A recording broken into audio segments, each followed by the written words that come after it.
সুপ্রিয় খামারি ভাই বোনেরা, দেশ এবং দেশের বাহির থেকে যারা এই ভিডিওটি দেখছেন প্রত্যেকে আমার সালাম, আসসালামু আলাইকুম। আমি আপনাদের মাঝে গবাদি পশুর একটি গুরুত্বপূর্ণ রোগ নিয়ে আলোচনা করব।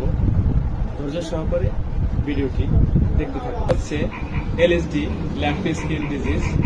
সাম্প্রতিক সময়ে দেশে এক আতঙ্কের নাম এলএসডি বা ল্যাম্পি স্কিন ডিজিজ দেশের বিভিন্ন জায়গায় ছড়িয়ে পড়েছে। এই রোগটির লক্ষণসমূহ জেনে নিন। আপনার গরুটি আস্তে আস্তে খাবার খাওয়া কমিয়ে দেবে, শরীরে প্রচন্ড তাপমাত্রা থাকবে, শরীরে জায়গায় জায়গায় ফুসকা ফুসকা দেখা দেবে এবং পায়ের দিকে নিচের দিকে পানি জমবে এবং পাটা অনেক মোটা হয়ে যাবে, মানে ফুলে যাবে।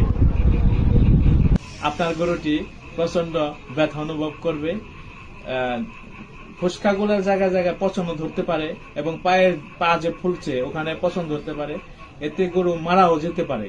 এতে আতঙ্ক হওয়ার কিছু নেই।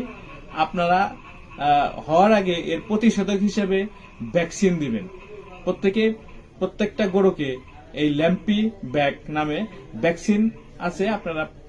আপনার এলএসডি হওয়ার আগে, ল্যাম্পি স্কিন ডিজিজ হওয়ার আগে আপনার গরুকে ভ্যাকসিন প্রদান করবেন এবং পরিচর্যার পাশাপাশি